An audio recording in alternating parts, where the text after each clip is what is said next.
বামফ্রন্ট সরকারের সময় থেকে আপনি মোটামুটি বুঝছেন যে কোনো জায়গায় হিসেব মিলছে না, কেন আপনার মানে এইখানটাতে হচ্ছে যে আমার আমার পার্টির ইন্টারনাল ব্যাপারটা যাতে বাকি কল্যাণদা যেটা বললেন যে এই সব মরিচ ঝাঁপি বা একটার পর একটা ম্যাসাকার হচ্ছে, এটা বাদ দিয়েও না সেটাকে বাদ রেখেই বলি যে নীতিগত জায়গা একটা আছেই, সেই জায়গাটাকে আমি পরে বলি, কারণ আমার কাছে মনে হচ্ছে সবসময় পার্টি মানে নীতিগতভাবে না মিললেও অনেক সময় থেকে যায়। মানে গ্রস কতগুলো জায়গা মিলছে, ঠিক আছে, খুঁটিনাটি বিষয় নিয়ে গেলাম না। দ্বিতীয় বামফ্রন্টেই অদ্ভুতভাবে খেয়াল করে দেখবেন যে প্রভাস রায় মন্ত্রিত্ব থেকে বাদ যাচ্ছে। হ্যাঁ, কৃষ্ণপদ ঘোষ শ্রমমন্ত্রী ছিলেন, শ্রমমন্ত্রী, বলতে গেলে 2 নম্বর পজিশন, একদম 2 নম্বর মিনিস্ট্রিতে বাদ গেল।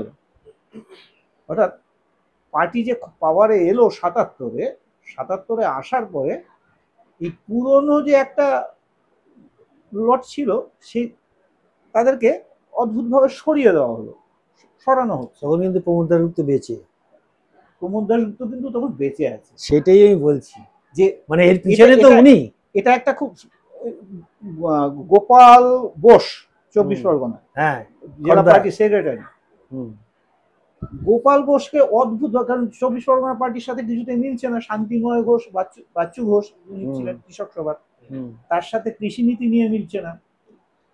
নীরেন ঘোষের সঙ্গে মিলছে না শ্রমের ফলে এই পুরনো নেতৃত্বটাকে বাদ দিয়ে এই একদম দ্বিতীয় বামফ্রন্ট থেকে কিন্তু গৌতম দেব কে তুলে নিয়ে আসা, দ্বিতীয় বামফ্রন্টেই ওই আমাদের ওই যে শ্যামলী গুপ্তর, শঙ্কর গুপ্তর, ও তো একটু মানে ও তো খুব আর্লি এজে মারা গেছে, হ্যাঁ কম বয়সে মারা গেল, তাকে তুলে আনা। এবং একে একে অনেকেই দেখুন বাদ পড়ছে শুধু না, মানে কোন জায়গাগুলো মিলছে না বলছি। প্রথম বামফ্রন্টের সময় বলি, একটা গোলমাল হয়েছিল আমাদের এখানে ব্যান্ডেলে আইটিআই, এবং এটা খুব বড় রকমের একটা গোলমাল হয়েছিল ছাত্রদের উপরে। আইটিআই এর সারা রাত ধরে র্যাগিং এর মতো, কিন্তু প্রশাসনের মদতে একটা অঘটন ঘটেছিল। আমরা সেটা শোনার পরে, ওটা তো আইটিআইটা তো শ্রম দপ্তরের অধীনে পড়ে, তাহলে তখন কলকাতা জেলায় এসএফআই এর নেতা হচ্ছে মৃণাল দাস। তা মৃণাল দাসের সাথে যোগাযোগ করা হলো, বললো যে ঠিক আছে কেষ্টদার কাছে যাবো, চল বলে পরের গোলমালের পরের দিনই কৃষ্ণপদ ঘোষের সঙ্গে অ্যাপয়েন্টমেন্ট নিয়ে পরের দিনই কৃষ্ণপদ ঘোষের কাছে যাওয়া হলো। কৃষ্ণপদ ঘোষ আগে আমাদের কথা শুনলেন, শোনার পরে মানে আমি জানি না যে এরকম কখনো সম্ভব কিনা, একটা যিনি মিনিস্ট্রিতে সেকেন্ড পজিশনে আছেন, একদম দিনের দিন অ্যাপয়েন্টমেন্ট, সব কথা শুনলেন, শুনে বললো কালকে তোমাদের আর একবার আসতে হবে বলে। পরের দিন গেছি, গিয়ে দেখছি একদম পুরো আইটিআই এর সমস্ত মানে হায়ার কোয়ার্টিয়ারটা যেটা, তাদেরকে পুলিশকে দিয়ে একদম খবর করিয়ে তাদেরকে নিয়ে এসছে। নিয়ে এসে বললো যে এরকম আপনারা তো অনেক দিন ধরেই এখানে রয়ে গেছেন, তো একদম শেকড় গজিয়ে গেছে, এবারে চলে যেতে হবে। বিভিন্ন ট্রান্সফারগুলো সেক্রেটারিকে বললো ট্রান্সফারগুলো করে দিন, ট্রান্সফার হয়ে যাচ্ছে। খুব বেশি হলে আধ ঘন্টার একটা মিটিং হচ্ছে, কি হয়েছে না হয়েছে সব আমাদের কাছ থেকে একটু শুনে নিল, আর তারপরে ওদের সবাইকে বিভিন্ন জায়গায় ট্রান্সফার করে দিল। আচ্ছা ঠিক আছে, আমার কাছে খুব খটকা লাগলো যে যেটা আমরা বলতাম যে অ্যাক্সেসেবল, এই অ্যাক্সেসিবিলিটিটা কিন্তু প্রমাণ হলো। 1 নম্বর, আমি পাড়ায় এখানে একজন ভেটারিনারি সার্জন ছিলেন সুনীল চন্দ্র মারা গেছেন। তার ওই টাকা পয়সাগুলো পেয়ে গেছে তার স্ত্রী, কিন্তু চাকরিটা কিছুতেই তার স্ত্রী পাচ্ছেন না, অনেক দিন হয়ে গেল। পাচ্ছেন না শুনে, তাই আমি বললাম যে একটু চেষ্টা করে দেখি। বলে যাওয়া হলো, গিয়ে অমৃতেন্দু মুখার্জি দুগ্ধ পশুপালন দপ্তরে ছিলেন, কৃষ্ণনগর থেকে। সেই সবই পুরনো কিন্তু আমি বলছি, এবং পরের বারে আর কিন্তু উনি মন্ত্রী হন। অমৃতেন্দু মুখার্জির সিএ সুরজিৎ দা, সে শুনলো, সব শুনে বললো কাগজ কি এনেছো দাও। কাগজগুলো দিলাম, বললো আমার কাছে রেখে যাও, আমি দিন 15 বাদে এসে আমি দেখছি। আমি রেখে এসেছি। এবার আমার জেলা পার্টি বলছি এটা কি করবে, তার অরিজিনাল কাগজগুলো তুমি রেখে দিয়ে, তখন তো এত জেরক্স টেরক্সের এত সুব্যবস্থা ছিল না, আমি যে জেরক্স করে নিয়ে যাবো তা বলিনি। বলছে এগুলো দিয়ে আসলে কি হবে, যদি হারিয়ে ফেলে তখন তুমি কিরকম অসুবিধায় পড়বে, আমি একটু অসুবিধায় পড়বো। এর ভেতরে তাই ভয় পেয়ে আমি দিন 10 মাথাতেই গিয়ে হাজির হয়েছি। হাজির হওয়াতে সুজিতদা বললো এই হ্যাঁ কাগজগুলো নাও। 17টা কেস এরকম আটকে ছিল, এটা দেখালে বলে ভালো, ওটা হয়ে যাবে। 17টা কেস এরকম ডাইনিং হার্নেস কেস হয়ে যাবে বলে মাস দেড়েকের ভেতরে তারা চাকরি বাকরিগুলো পেয়ে যাবে। আপনার মনে থাকবে 80 নাগাদ আসামের আন্দোলন হচ্ছে, 80 শুরুতেই আসাম আন্দোলন হচ্ছে। আসাম থেকে হ্যাঁ প্রফুল্ল মহান্তির যে আশু বাঙালি খাতাওটাই ছিল আর কি। প্রচুর ছেলে আমাদের এখানে এসেছে, তারা কিছু আছে গৌহাটি কটন কলেজ থেকে এসছে, কিছু আছে ইঞ্জিনিয়ারিং কলেজ আর অন্যান্য কলেজের সব ছেলে মেয়ে, তারা সব এসছে। এবং এখানে না করে সেই সংখ্যাটা গোটা 12 হয়ে গেছে এখানে। তা কি করা হবে ভাবছি, তা মানে আমি নিজে ডিসিশন নিচ্ছি, পার্টির সাথে কথাবার্তা বলারও দরকার পড়ছে না, যে ঠিক আছে একবার দেখি ইউনিভার্সিটিতে গিয়ে আগে জানা যাক না কি হবে। ইউনিভার্সিটিতে গেলাম, ইউনিভার্সিটিতে গিয়ে সৈফুদ্দিন চৌধুরী ঠিক তার আগেই ছিল ওদের জেনারেল সেক্রেটারি ছাত্র সংসদে, ছাত্র সংসদ, ছাত্র না যুব ছাত্র সংসদে, ক্যালকাটা ইউনিভার্সিটি ছাত্র সংসদ। আচ্ছা আচ্ছা, উনি ডিওয়াইএফআই এর সম্পাদক হয়েছিলেন, কিন্তু তার আগে সিইউ এর জেনারেল সেক্রেটারি। এবার ওইখানে যাওয়া হলো তখন সফিদাকে পেলাম না, অশোক মজুমদার বলে একজন ছিল, তা সে বললো যে এরকম কেস তো আমাদের আরও এসছে, কিন্তু এখনো কোনো ডিসিশন কিছু হয়নি যে ইউনিভার্সিটিতে কিভাবে তাদের অ্যাকোমোডেট করবে, কিছু হয়নি, কি হবে জানি না, আরো অনেক কেস এসছে। এবং শুনছিলাম রবীন্দ্র ও ভারতীতেও এরকম কিছু কেস এসছে। তারপরে কি মনে করে ভাবলাম আচ্ছা যাই তো একবার একদম চিফ মিনিস্টারের সি এর সাথে দেখা করি। তখন হচ্ছে চিফ মিনিস্টারের সি হচ্ছে শঙ্কর গুপ্ত। ও শঙ্কর গুপ্তর সাথে গিয়ে আমাদের এই কি জানো জয় কি জানো জয়কেশ নাকি জয়কৃষ্ণ, হ্যাঁ জয়কৃষ্ণ। শঙ্কর গুপ্ত শুনলেন, ওর কাছে যাওয়াও অসুবিধা না, তার কারণ তো ভিআইপি ওদিক থেকে ওঠার দরকার পড়ে না, ভেতরে যে অফিস ব্যাক সাইডে যেটা, যে ওইখান থেকে ঢুকে গিয়ে শঙ্কর গুপ্তর সাথে দেখা করা হলো। দেখা করে বললাম এই ব্যাপার, তখন বললো হ্যাঁ অনেক এসছে, এটা আসলে একটা ক্যাবিনেটের মিটিংয়ে বসে ডিসিশন করাতে হবে, হয়ে যাবে। কত কীরকম হয়েছে মোট সংখ্যাগুলো তো অনেক বেড়ে যাচ্ছে, একটা জেনারেল একটা ডিসিশন করাতে হবে, পেয়ে যাবে তাড়াতাড়ি। আমি বলছি হ্যাঁ আসলে পড়ার ব্যাপার তো, সেশন এগিয়ে গেলে অসুবিধা হবে। প্রথম কথা হচ্ছে ইজিলি তাকে অ্যাক্সেস করা গেছে, এবং 1.5-2 মাসের ভেতরে একটা অর্ডারও বেরিয়ে গেল। এবং তারা একজন কানপুর আইআইটিতে পেয়েছে, একজন মহসিন কলেজে ঢুকলো, একজন বি কলেজে ঢুকলো করে। আমার এখানে যারা তাদের বিভিন্ন কলেজগুলোতে একজন খালি কানপুর আইআইটিতে, সে কিভাবে গেছে জানি না, মানে ও তো অনেক বেটার ইয়ে ছিল, বেটার কোনো জায়গা হয়তো ছিল, তো এইটা করে দিল। দেখলাম এটা খুব ইজিলি হয়ে গেল। আমার কাছে মনে হয়েছে যে প্রথম তো এই কথাটাই বলা হলো যে আমরা রাইটার্স থেকে শাসন করব না এবং আমাদের সাথে মানুষের নিবিড় সম্পর্ক থাকবে। তা প্রথম বামফ্রন্টটাতে যে সম্পর্কের কথা বলছি, এবং সেই সম্পর্কটার একদম সবচেয়ে ভালো উদাহরণটা আমি বলি, ৮০ সালে শ্রীরামপুরে এমপি ছিলেন দীনেন ভট্টাচার্য। তিনি ৮০ সালে মারা গেলেন। ওই ৭৭ এমপি হয়েছিলেন, ৮০-তে এমপি হয়েছিলেন।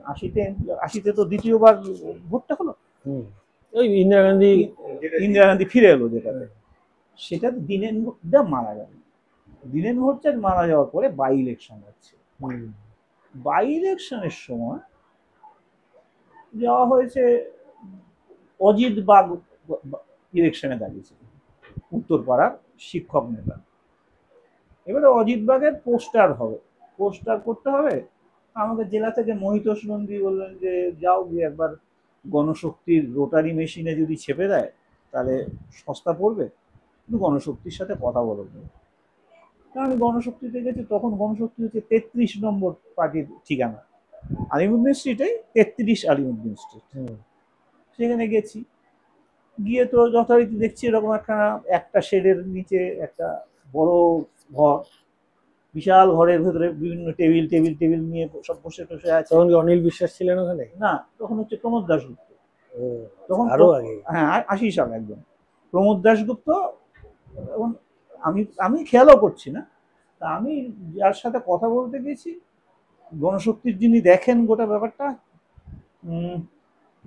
সাধন বসু নাকি বসু, তার সাথে কথা হলো, বললো যে কমরেড লাভ নেই, আপনি ২০০০ ছাপবেন, তো ২০০০ ছাপলে রোটারি মেশিনে লাভ নেই, মিনিমাম ৫০০০ ছাপলে রোটারি মেশিনে লাভ হয়, আর এতে হবে না, আপনার বাজে বাজে আমরা ছাপবই না ২০০০। আনলাম তাহলে আমি একটু জেলায় কথা বলে নিতাম।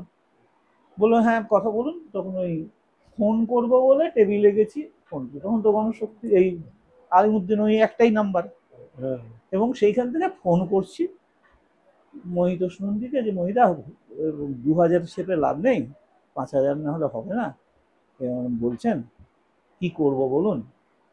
তখন বললো না ৫০০০ শেপে কি হবে, অত পোস্টার নিয়ে, তাহলে ছেড়ে দাও, চলে এসো। এটা যখন কথা হলো, তখন ওই টেবিলে যিনি বসে আছেন তিনি মুখ তুললেন এতক্ষণে, প্রমোদ দাশগুপ্ত। ওদের বললো কি হয়েছে, হুগলির সমস্যা? যে হ্যাঁ হ্যাঁ সে তো শুনেছি কি হয়েছে। তো সাধন বসু যে তাকে বলছে, তা অজিতের জন্য তো আমাদেরও কিছু, রাজ্য কমিটিও তো কিছু পোস্টার ছাপবে। তখন বলছে হ্যাঁ, তাহলে যেটা এনেছে লেআউট, ওই লেআউটে আমাদেরও ৩০০০ করে দাও, করে মোট ৫০০০ই হয়ে যাক, তাহলে তো মিটে যায়, ওদেরও সুবিধা হয় আমাদেরও সুবিধা হয়, আর নতুন করে ভাবতে হবে না, ওই যে লেআউট হয়েছে একই লেআউট, শুধু বেস লাইনটা রাজ্য কমিটির নাম করে দেবে, মিটে গেল। তখন আমি ভাবলাম যে একটা পার্টিতে যে এই অ্যাক্সেসিবিলিটি এমন লেভেলে যে পার্টির সর্বোচ্চ নেতা তার কাছেও অ্যাক্সেস করা যাচ্ছে এবং সমস্যাটাকে খুব সহজে মিটিয়ে দিল। এই ছবিটা এর পরে বলছি, তখন হচ্ছে ৩১ নম্বরের নতুন ঠিকানা তৈরি হচ্ছে বিল্ডিংটা। এই জহর চ্যাটার্জি যার কথা বললাম, শ্রীরামপুরে খুন হয়েছিল বা যাই হয়ে থাক, শহীদ জহর চ্যাটার্জি, সেই জহর চ্যাটার্জির পরিবারটা একদম না খেয়ে মরছে স্টারভেশনে। তা তাদের মাঝে মাঝে এসে বলতো, আমি শ্রীরামপুরে পার্টি অফিসে থাকতাম জেলা অফিসে, তো ওরা মাঝে মাঝে এসে বলে কি করবো। মহিলাকে একদিন বললাম যে লোকরঞ্জন শাখায় তবলচি নেব, আর জহরের একটা ভাই তবলা বাজায় হবে, আচ্ছা ওকে যদি ঢোকানো যায়, তাহলে ওকে যদি ঢোকানো যায় লোকরঞ্জন শাখায়। দ্বিতীয়ত হচ্ছে ওই বছরটা ছিল প্রতিবন্ধী বর্ষ, আর আমার জহরের ভাই হচ্ছে প্রতিবন্ধী, তাহলে প্রতিবন্ধী কোটাটাও থাকছে, লোকরঞ্জন শাখায় তবলচি নিচ্ছে, যদি এটা ঢুকিয়ে দেওয়া যায়, লোকরঞ্জন শাখা তথ্য সংস্কৃতি দপ্তরের অধীন, তাহলে বুদ্ধ ভট্টাচার্যকে বলে দিলেই মিটে যাবে। মহিলা বুদ্ধ ভট্টাচার্যকে একটা চিঠি দিয়ে দিল, আমি বুদ্ধ ভট্টাচার্যের চিঠিটা নিয়ে এবারে যাচ্ছি কিন্তু 31 নম্বর নতুন ঠিকানা। আমি গিয়ে যথারীতি আগের আমার অভিজ্ঞতাগুলো যেরকম, এক চালের নিচে সবাই, সেখানে সহজে অ্যাক্সেসেবল, একটা কোনায় বড় টেবিলে কাপের পর কাপ সারি সারি রাখা থাকতো, যে যার চা ঢেলে নিয়ে খেয়ে ধুয়ে রেখে দিত। এখানে তো তা না, এখানে সিঁড়ি দিয়ে উঠে একদম সওদাগরি অফিস, উঠে সোজা ঘরটাতেই হচ্ছে অফিস রুম, সেখানে সুখেন্দু পানিগ্রাহী বসে আছে, অফিস সেক্রেটারি সে। আমি ঢুকে দেখতে পাচ্ছি পাশের ঘরটাতে বুদ্ধদেব ভট্টাচার্য বসা। আমি ন্যাচারালি ওইদিকে যেতে যাওয়াতে ওই অফিসের একজন কমরেড, এখন বোধহয় এরা স্টাফ বলে বা উর্দিও করে দিয়েছে তাদের, সে বলল কোথায় যাচ্ছেন? আমি বুদ্ধদার কাছে দরকার। বললো আপনি অফিসে যান। অফিসে গেলাম, সুগন্ধু বললো কি? আমি বললাম চিঠিটা দেবো, কথা আছে। ও রাখো বলে চিঠিটাকে ও টেবিলে পেপারের দিয়ে চাপা দিয়ে রাখলো। আমি বসে আছি, আরো দুই একটা এটা ওটা সেটা আসলো। মনে আছে মনমোহ রায়ের একটা কোনো বই, সেটা বুদ্ধদেব ভট্টাচার্যকে পাঠিয়েছে, সেটা রাখলো।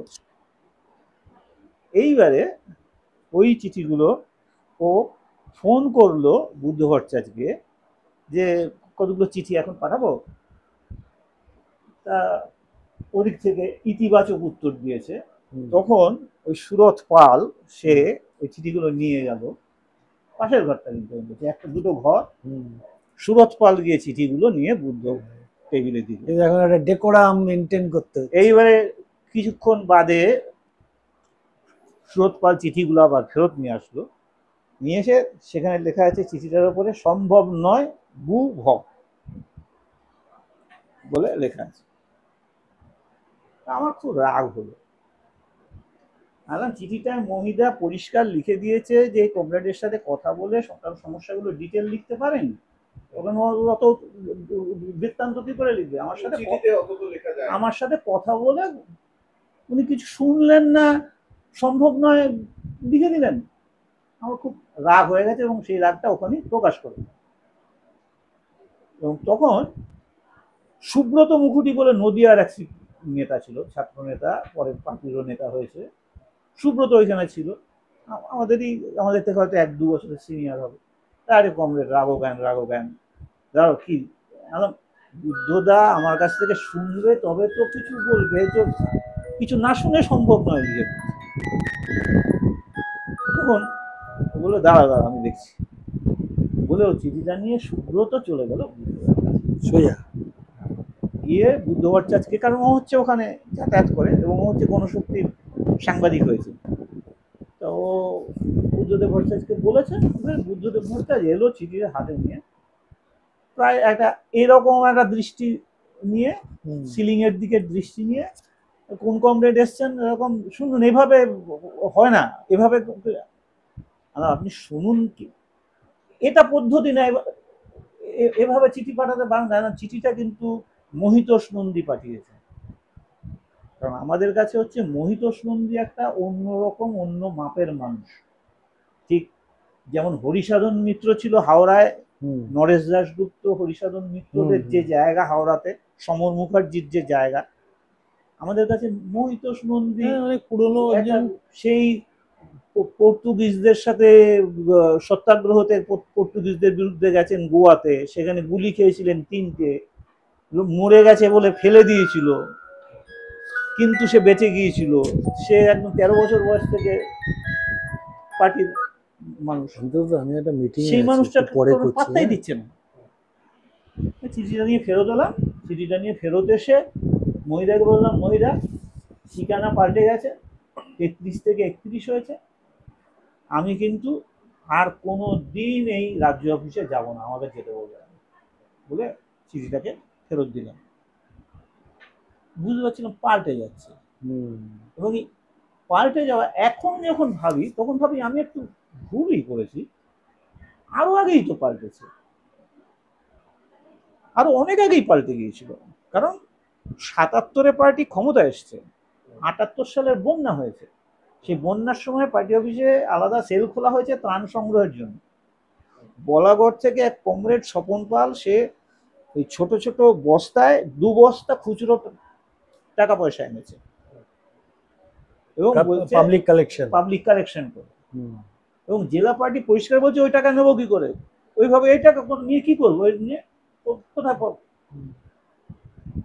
কারণ পার্টি কিন্তু দেখেছি অনেক বেশি গুরুত্বপূর্ণ। ধনিয়াখালী থেকে কিশোরী মোহন সিংহ পার্টি সেক্রেটারি, সে একটা 10,000 টাকা চেক পাঠিয়ে দিচ্ছে পার্টির নামে, ত্রাণের নামে, সেটা অনেক বেশি মূল্যবান অ্যাকসেপ্টেন্স পেয়ে যাচ্ছে পার্টির কাছে।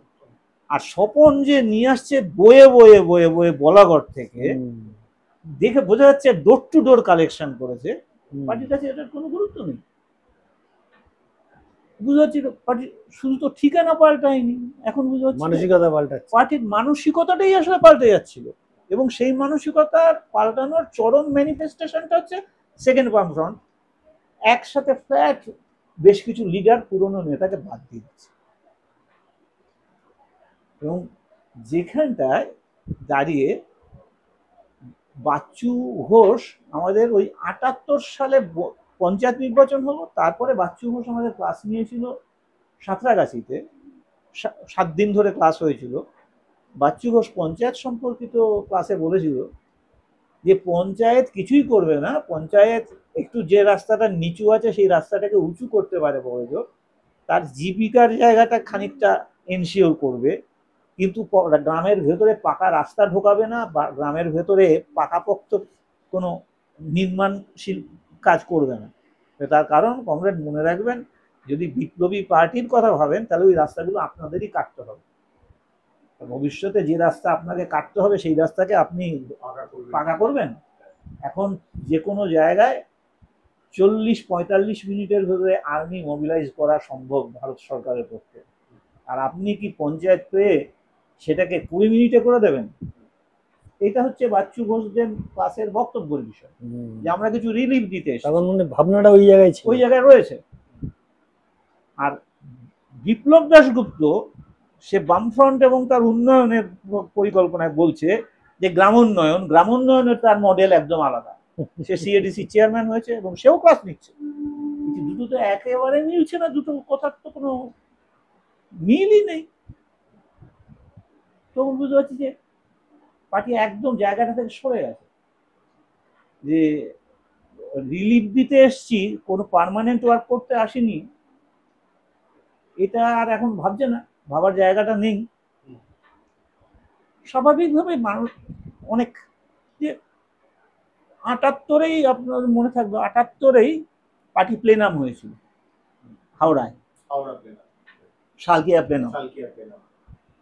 78-এ যখন সালকিয়া প্লেনাম হলো, তা আমাদের কাছে খুব, যে সালকিয়া প্লেনাম রাজ্য একটা সরকার আছে, ওদিকে কেরলের সরকার, এইরকম পরিস্থিতিতে সরকারগুলো কিভাবে পরিচালিত হবে সেই নিয়ে ত্রিপুরাতেও বোধহয় এসে গেছে তখন 78-এ তখন আসেনি ত্রিপুরা, নৃপেন চক্রবর্তী তখন আসেনি পাওয়ারে। তাই এই পরিস্থিতিতে কিভাবে কি করতে হবে, পার্টির আয়তন বাড়ছে, আমাদের পার্টির যে হার্ডকোরটা সেইটাকে যদি একটু বড় না করা যায় তাহলে এত মানুষ আসছে তাকে ধরতে পারবো না, এইসব অনেক কিছু বলা হলো, বোঝানো হলো। পার্টির কাছে আমাদের প্রশ্নটা ছিল অন্য, যে যেহেতু সরকারি ক্ষমতায় পার্টি এসেছে, এখন পার্টিতে লোকজন আসার প্রবণতা খুব স্বাভাবিকভাবেই বাড়বে। এখনই তো বরং দরজাগুলোকে ছোট করে দেওয়া উচিত যাতে বেশি করে না ঢুকতে পারে। বেনজল খুব ক্রাইসিসের সময় কেউ পার্টির মুখো হয় না, সেই সময় পার্টির দরজাটা খুলে রাখলেও লোকে ঢুকবে না। আমরা কেন উল্টোটা করছি? কারণ একদম তাদেরকে রেফারেন্স দেওয়া হয়েছে যে 1918 সালে লেনিন লিখছেন পার্টি ওই কামনেভকে লিখছে যে আমাদের পার্টি এখন ক্ষমতায় আছে, তার জন্য পার্টিতে মানুষজন আসার প্রবণতাটা বেশি, এই সময় পার্টি মেম্বারশিপের ক্রাইটেরিয়াগুলো অনেক বেশি রিজিড করো এবং হার্স মেজারগুলো নাও। যাতে না ঢুকতে পারে। শুধুমাত্র শ্রমিকদের জন্য লুজ করে দাও, তাদের ফ্লেক্সিবল করো, তারা যাতে বেশি পরিমাণে ঢুকতে পারে। কারণ তা না হলে এই পেটি বুর্জুয়া মধ্যবিত্তরা ঢুকে পার্টিটাকে শেষ করে দেবে। এরম একটা কথা সে লিখছে, আর সেটা রেফারেন্স দিয়ে বলছে যে আর পার্টি আমাদের ঠিক উল্টো সিদ্ধান্তটা নিচ্ছে। এটা তো একদম অমার্ক্সীয় একটা সিদ্ধান্ত, এটি কোনো জবাব নেই, কোনো কিছুই তার। এবং এবার হচ্ছে কি, প্রশ্ন জমছে জবাব নেই, প্রশ্ন জমছে জবাব নেই।